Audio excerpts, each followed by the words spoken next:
You're listening to The Real Short Box, a comic book podcast made for geeks by geeks.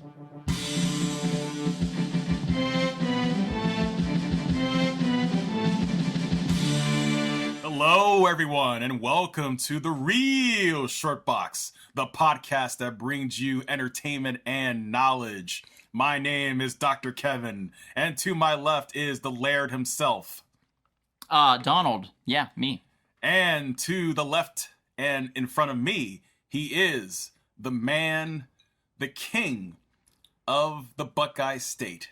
A man who is honored to win, actually I should say honored to wear a New York Giants jersey, as he should. He is the one, the only. I'm Cletus. Let's go prospecting for comic gold. Yes. The We're prospecting. Prospecting. Darren. Thank you. And look, guys, this is, of course, we do these episodes frequently for a reason because we really care about our audience and we do a lot of research. So you don't necessarily have to, or maybe you do a lot of research and maybe we found something that you haven't quite found yet. And we're all here to help each other in this crazy industry that we work in. So I'm very excited that we get to spend an episode prospecting and giving you very good advice. Now, we are not being influenced by anyone. These are our actual opinions, okay? We're not bought and sold. And take our word on this one. We will be wrong sometimes. We will be right sometimes. But the reality of the situation is we could make you rich. And I can guarantee that we'll be right at least 80% of the time. Am I right, Laird? Yeah. Jesus. My track record just speaks for itself. You go back and listen to any of the prospecting podcasts. Please do, by the way. You go back and listen to those. There's some gems in there that have gone up and tripled in value from when I said buy it as soon as you can. So, definitely listen to those. Go into the archives and receive the knowledge that was bestowed upon you. The great knowledge. And be realistic, just like any investor can be. If we recommend a book to you that's $1 and in 6 months it turns out to be 50 cents, you paid $1 for it, folks. But if we give you a book that's $5 and it goes up to very well $50, $60, $70, $100, simple math says you've just made a multitude higher than you paid in. Yes. Absolutely. Yeah, and trust us, some of these things that we're going to be talking about, they're going to go up. And they're all affordable, folks. Affordable for virtually anyone. For the most part. I'm going to have a few here that's going to be a little pricey. You may have to go through, part of your paycheck. But there's a method to my madness. Okay, so we need to, I think this is important we establish this right away then. Okay. What do you consider in the expensive range for a prospecting book? $200. That's a lot of money. Uh-huh. Well, it depends on your income.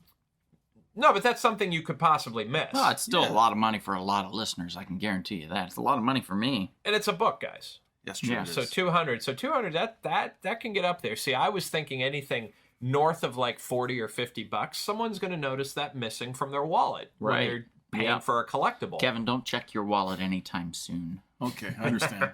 You may or may not have taken You make a good point, Darren, because some spouses would be pretty upset if their spouse was to spend $200 without their knowledge. Very true. Especially in our cashless society that will be coming.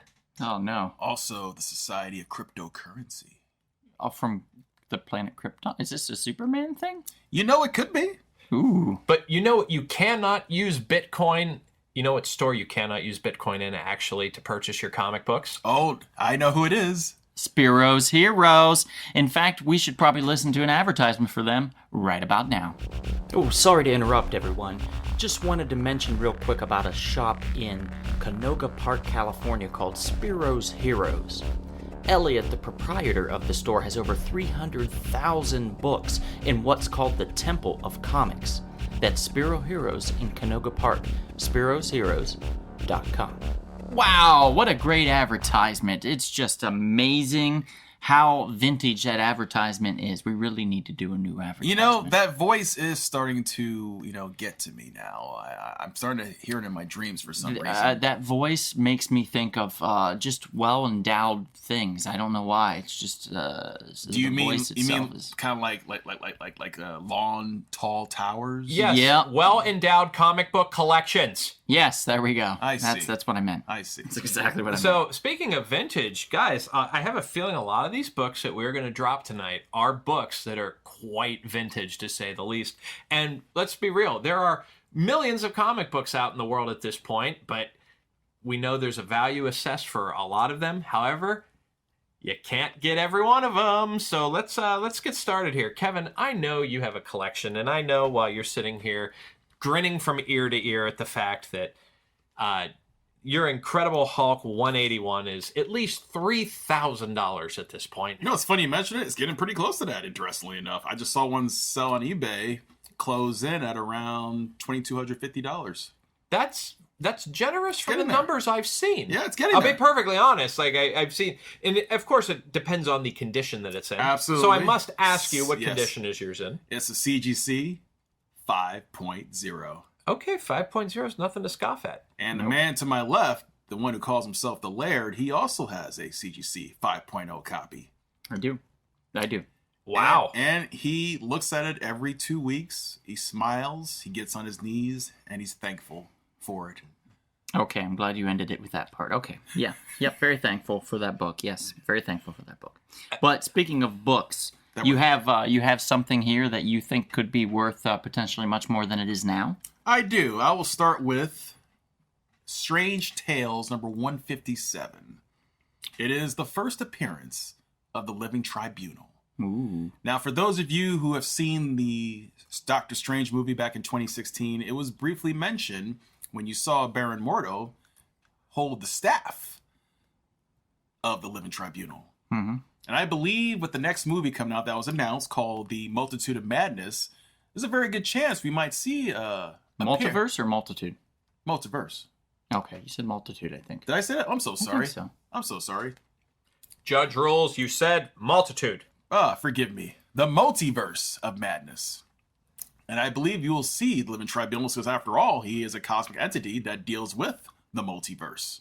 Doesn't he? Isn't he that guy with the 3 heads that goes guilty or innocent, and then they go innocent, and then they drop the Transformers? Actually, into the you're pit? thinking of the 5-headed Quintessence, which I must say those are some of the creepiest and coolest creatures from back in the day. The Sharktacons. And the Sharktacons that were like they're basically their henchmen, Sharktacons. their executors. Yep.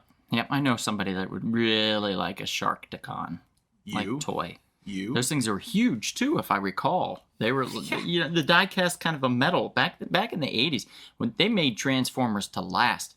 I'm gonna tell you right now. Over Christmas, I was in Austin and I was staying with my buddy Chris, and we went over to his family's place for Christmas, and his nephew, I believe, got a Transformer. It was Bumblebee as a Christmas gift, and it was the Bumblebee from the movies, so it was like it wasn't the Beetle, right? It was the Mustang. Camaro. Thank you. It took me 2.5 hours to transform that son of a bitch from a robot into a car. It was that complicated? That complicated. It shouldn't be that complicated. Because everyone had tried at that point and given up, and I was determined, and I was like, I'm skipping dinner. I'll eat dinner in one hand while I put this son of a bitch together. It was the hardest thing, and it was just made out of this cheap plastic, and it was awful. It was just awful. Look, and this is one area that I can kind of gloat a little bit in, and that would be toy collections. I have a massive collection of Transformers, and it's tough because I talked to my brother extensively about this. One of my older brothers, and we're always debating which one we like more. And he always goes with the Predaking. Really? Yeah, because it's an outstanding toy. Yeah, the Predacons. I remember that. Yeah, it's an outstanding toy. When you put the Predaking together, much like the Devastator, it's 5 of the Predacons that you put into the Predaking. And it was one of the last major pieces that was released in that toy line. So, Generation 1. Yeah, so just personally. 6 pieces, I remember, for Constructicons, yeah. Yeah, and the Constructicons also, too. So, I can say with Donald here, those were outstanding toys. Those ones. I remember the largest one I recall is the Ultra Magnus, because he has an Autobot City attached to him. Oh, no. You're thinking of Fortress Maximus. Sorry. And yes, also correct. Metroplex. Yes. Did you see at Comic-Con this year, speaking of large Transformers, the one from the movie, the villain, the main, the Oh, world you about eater. Unicron? Unicron. Yeah, Thank you. Did you see I took a that picture. figure? It was the planet with the rings and stuff that That's massive. had the. I can't even. It was.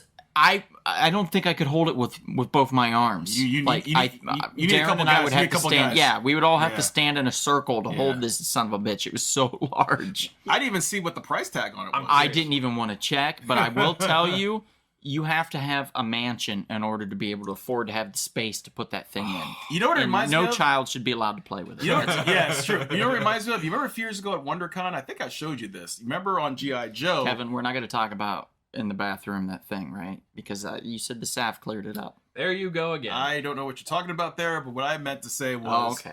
G.I. Joe. You remember the U.S. flag, the big-ass aircraft carrier? Yeah. You remember they had like a life-size version of it? Like literally it was like, oh God, it's probably like 8 feet long. Yeah. It was still in the box too. So the guy told me, I think it's like $1,000 it cost to purchase. Well, didn't you buy a Shield helicarrier or something too at one point? And that was huge. Briefly, and then I sold it to a good friend of ours. Yeah. I remember that. Michael, right? Yes, Hmm. that was the same year that I bought the. You did too. The giant Galactus. Yeah. Boy, that took a while to get rid of. You know, it didn't take me that long to get rid of. It was what? You know what? You held on to yours longer. That's why. Your Galactus must have been close to 3 feet tall, right? Yeah, it was 3 feet tall. He was pretty tall, yeah. And somehow, somewhere, we got both of them in the trunk of my old car. To this day, I still It don't was know a how we did it. Mitsubishi Lancer, Yeah, correct? yes, and I have no idea how we made it fit. So Without destroying our audience is salivating. Let's talk a book here. Yeah, Living some more books. I'm gonna mention, since you mentioned a somewhat older book, Right. I'm gonna mention a somewhat older book as well, and this is the one that we were discussing. I said probably a couple hundred. Honestly, you can get a decent shape one for $120 to $150. Yes. It's gonna be Detective Comics number 411. This is the first appearance of Talia al Ghul. Oh my goodness, though, that is a sweet key issue. Yes, this is Ra's al Ghul's daughter. Look how pretty she is. She is the lady that had the sexy time with Bruce Wayne Batman And produce the child. and produced the child Damian Wayne that is now the current Robin. The fourth Robin. Yeah, so she got what she wanted. She got his Oh, seed yeah. and was Oh, able to yes. create a ultimate child, perfect child. But just you know like they what? wanted. She is a very intelligent, powerful woman who matches Batman, or should I say, And Bruce her own Wayne's father's. wits. And Yeah. her own father's. Is that a gargoyle on this cover? It looks Yes. like it. Okay. Yeah, Batman's sitting on a gargoyle of some sort or hanging off of one. I'm not sure. But it's a great cover. It's a great comic. And the reason why I bring it up is because they're doing this Leviathan storyline currently, or somewhat currently, in the Superman and Action Comics and stuff, where basically a lot of the, and Kevin, I think you'll probably have something that ties into this, a lot of the government organizations like Checkmate and Argus and things like that are under attack by an unknown evil entity force that's trying to destroy the government and the superhero world from inside out, so to speak. And Talia has something to do with that. Okay. She has involvement in this underworld entity. So I feel that there's going to be some heat behind this. I also think that we're not done with Talia when it comes to the movie world of Batman. Nor Not a should we. chance. No, Not a nor chance. should we. She's second to none to Catwoman as far as love interest for Batman, and I think that she's a very important character, and we'll see her. She's never going to go away. So that's a good investment book to hang on to. Detective Comics 411. Highly recommend it. Darren, do you have one? I do, and here's the thing. I'll build on this a little bit. So, as you know, Disney has purchased Fox's film library. Are you sure about that? Mm-hmm. Yes. We're all I am sure at this point. I am also sure they did not get Fox Sports. So the thing is that it's only a matter of time, and you don't have to be Nostradamus to see this coming, that the X-Men universe is going to be rebuilt. And I think, as we have seen through evidence of what Disney has done, they have no problem pretending like previous things didn't exist and then regurgitating them back to you. Right. So I think it's very important to also understand Disney, a large company that is basically $170 a share on the stock market, also has massive... Oh, me stocks. Thank me stocks. They have massive muscle, and they can advertise like nobody's business, and in many ways can indirectly because I don't want to accuse him of directly, but can indirectly influence the price of your comic books just because of how heavily they can advertise something. So I'm going to keep screaming from mountaintops until people listen to me about this. Uncanny X-Men annual number 14, or Uncanny X-Men 266, the first appearance of Gambit. We're talking about, I've seen this go as low as $15, folks. And we all know true X-Men fans, especially of, the video games where you play as the X-Men, they love Gambit. Gambit is cool. Remy LeBeau. That's right. And Gambit was not, to all due respect, is we do know one of the producers on X-Men Wolverine, Gambit was just not given enough. And I have heard Channing Tatum is going to be Gambit. I've heard this repeatedly.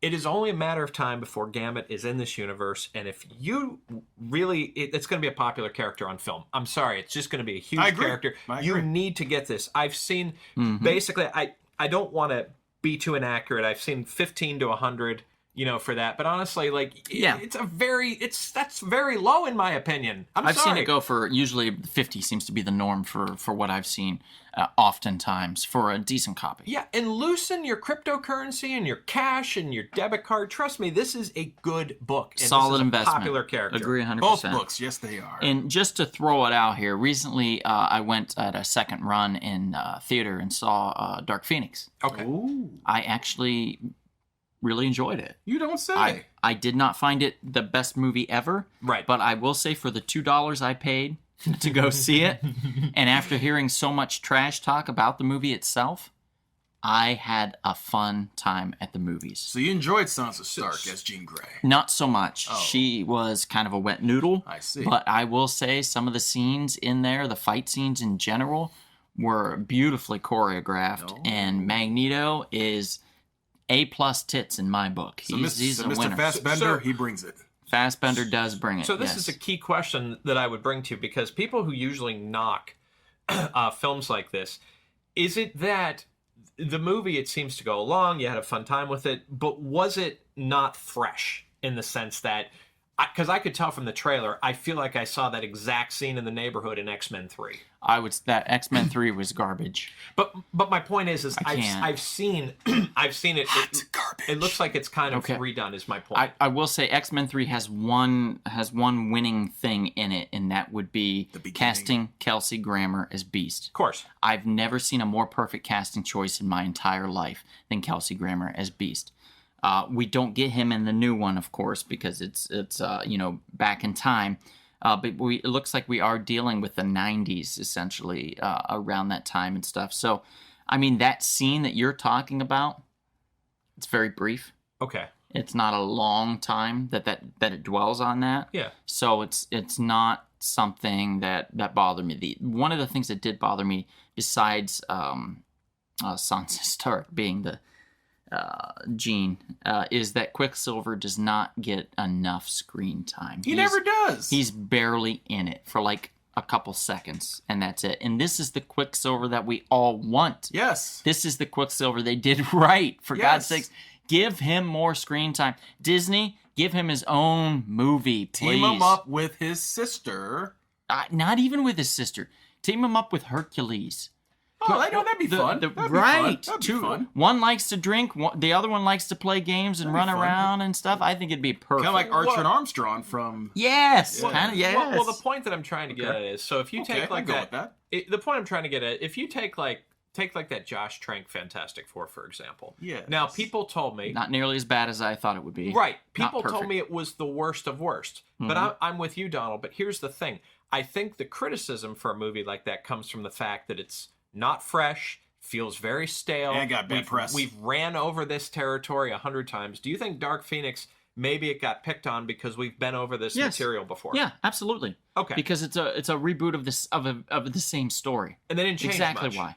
Why. They changed some, but the fact that the story's roots are still there. You can't change the roots of the story. Mm-hmm. It's still the same story. So that's where it gets stale. Okay. It's the same story, you know what I mean? It's just the execution, the action scenes and stuff I found to be fresh enough and fun enough that I really enjoyed it. And the actors, most of them bring their A game, so I appreciate that. I'm going to pass it back to you, Kevin, for another prospecting recommendation? It'd be a little piggybacking on Donald's Leviathan. Yes. It is Action Comics number 598, the first appearance of Checkmate, the organization. Okay. You know, you told me and a couple others told me to pick up this book. I ended up getting 2 copies while I was at San Diego Comic-Con and got them for $1 each, and can't go wrong there. So people, you should probably pay no more than $4 or $5 for this book. But we believe that once they are integrating further into these TV shows and also in the comic book series itself, it's going to be very, very integral that you have this book, and I think you will be very pleased. I agree. That's a great book and a great story. Speaking of great stories, I've got a couple here that I'm going to name at the same time, and reason being is just for time. You know, we want to keep this fast-paced and informative. So we're going to go with the Man-Thing number 3. Okay, this is the most startling swamp creature of all. Man-Thing number 3.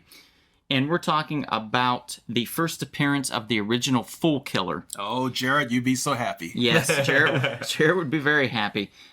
This is also the main antagonist, I guess you could say villain, anti-hero in Jessica Jones Season 3, which has recently come out on Netflix. And no one knew. And no one's whispered a word about it, but I will say this is not going to be the last time you hear of the Fool Killer. The idea behind the Fool Killer is that, if you do foolish things, you suffer. You will pay for it, and the Fool Killer will find a way to make you pay for it. So there's a scary element to it. It's like having a common-faced boogeyman that you don't know about, a Black Ops boogeyman, essentially. So the idea of the Fool Killer really works for me. So that's a good book to pick up. The Man-Thing number 3. It's got a 20-cent cover on it.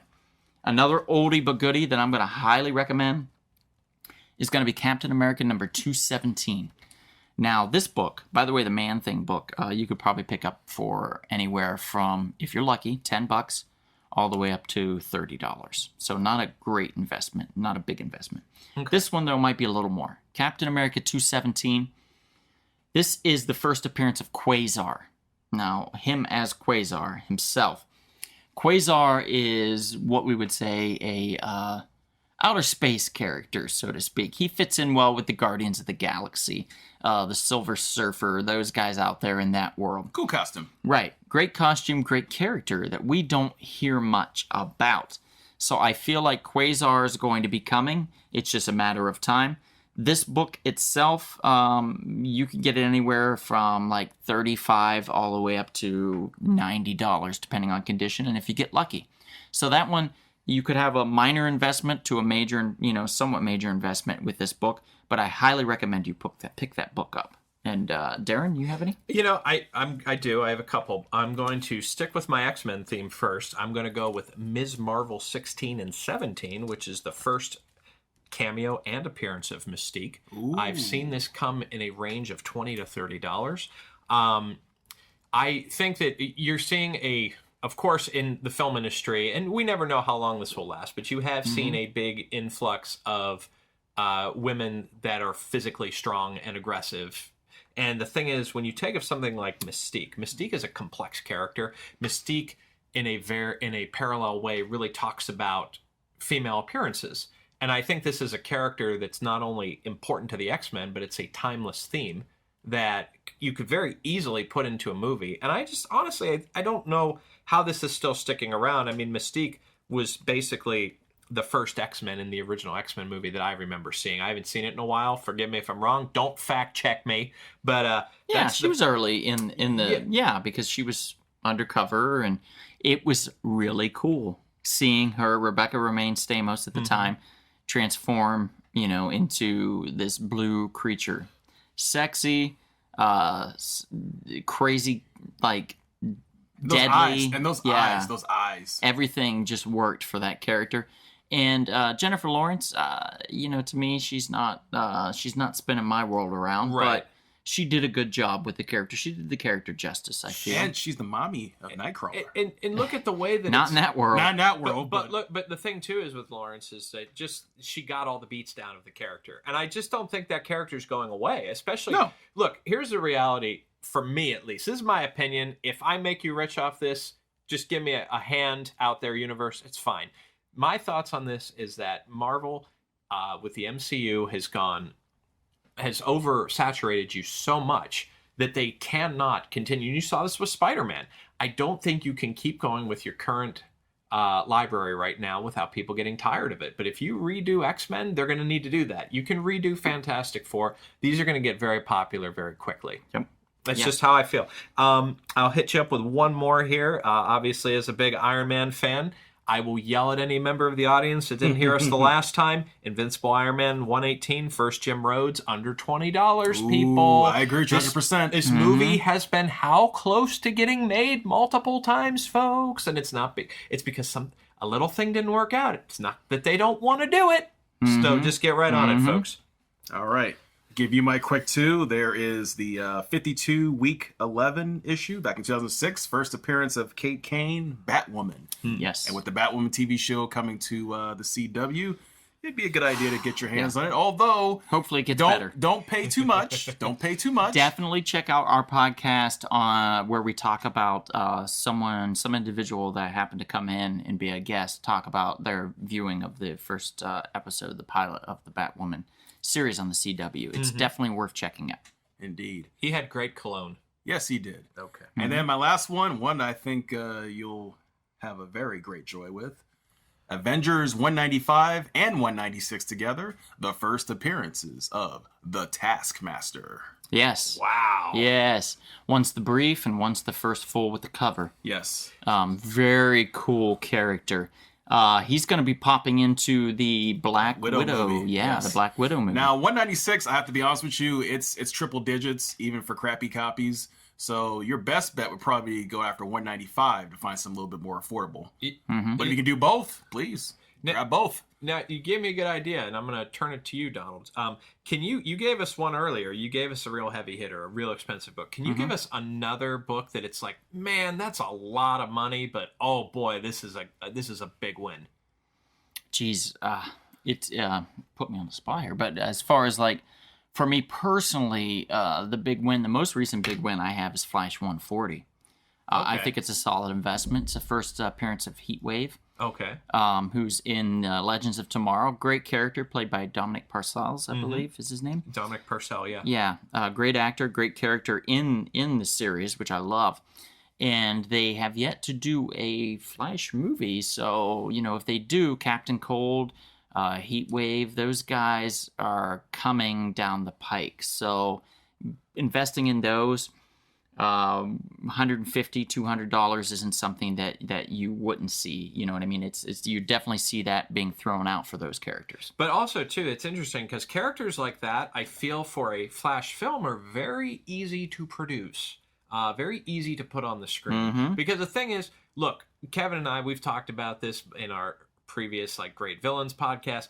We love the Reverse Flash. But the thing is, once you get into the Reverse Flash universe, it's a very complex, very long, drawn-out universe. Yes. And I feel like Flash, if they do a movie... Don't start out with him yet. They're not going to do that. No. And if they do, they won't do it justice. Right. And I honestly, it's okay. We don't want you to take lengthy amounts of time with this. Just stick to the simple stuff.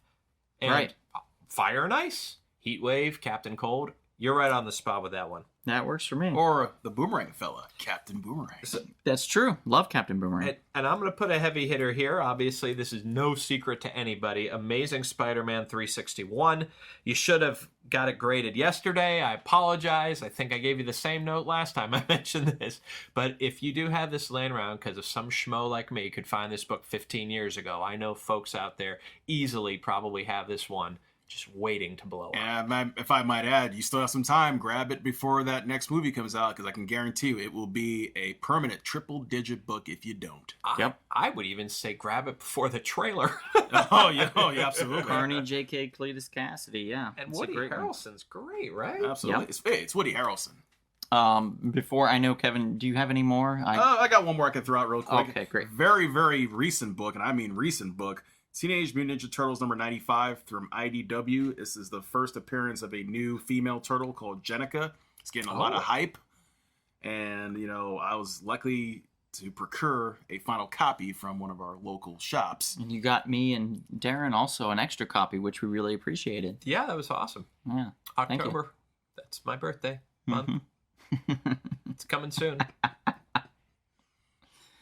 Yeah, so that's a great one. Great investment on that Kevin, one. it's a cutthroat world, even at this table, man. Yeah. That's true, it is. Even in this bunker. So speaking of Carnage, real quick, I'm going to throw out the Jerry Conway run of Carnage, which I've talked about a multitude of times. Did you get a signature from him? Yes, I did. I've got the book in my hand right here. It's just number 9 because of the tidal wave and the ship on it. I thought it was amazing. The cover itself speaks volumes. Yes. But this series, for some reason, is starting to get some heat on it. And I think it has to do with the movie, but also because people are starting to recognize that this series was bomb as And it makes a great. really good R-rated movie. yes, this would make a great Horror movie. movie. That's interesting because a quick note on that: the Venom series didn't quite catch wind. It just never did. But I'm sorry. But this one did. But this Carnage one is liquid fire. Everybody, Liquid fire. It's great. Paper fire, maybe, I don't know. Last thing I'm going to mention before I go is Black Hammer. It's the Ashkin Black Hammer #1. This is the first appearance of the team of Black Hammer. Now, this is a Dark Horse series. Dark Horse has already given the right to all of their comics, basically. I believe it's to Universal. I think so, yeah. Universal gets first look. And I think, I'm not 100%, but I think Universal has some interest in this series. So grab this Ashkin book while you still can. I myself paid $25 for it. It's not that old. It's a year or two at best. So grab it as quick as you can because this baby's going to skyrocket. And speaking of Dark Horse, I hate to admit it, but speaking of movies that got poorly reviewed, but I still enjoyed, that new Hellboy. I'm ashamed to admit it, but I did enjoy it. It wasn't terrible, and particularly because of the they didn't do as much. It was because of the practical effects. Yes. The contortionist playing the Baba Yaga character. Yeah. Amazing. Blew my friggin' mind. Loved it. Loved it. Highly recommend just watching it just for that scene alone. Well worth it. By the way, who wins in a fight? Daffy Duck or Howard the Duck? It's Daffy. He's crazy. Yes. I don't know. I just want Daffy to. Daffy wins hands down. He's crazy. Daffy took on Hitler. Yeah, Daffy. That's why I've always advocated Daffy over Donald. Daffy to me is my boy in comparison to Donald. That's a tough one. I would give it to Daffy. I would give the edge to Daffy because he's been a little more loony. He's like the Joker of the Warner Brothers world. But he's unpredictable. But Donald's a dick, man. He is. But with that, thank you all for coming out and listening to The Real Short Box. Find us on iTunes, YouTube, Spreaker, Google Play Music, and all sorts of other podcasting funds. And maybe call our 1-800 number where you hear the dulcet tones of Kevin. Yes, he just sings his favorite numbers. Yes, I do. Only $14.95 a minute. I even read the phone book if you like. That's true. That's true. And with that, we will see you at the comic shop. This has been The Real Short Box. We'll see you at the comic shop. Thanks for listening.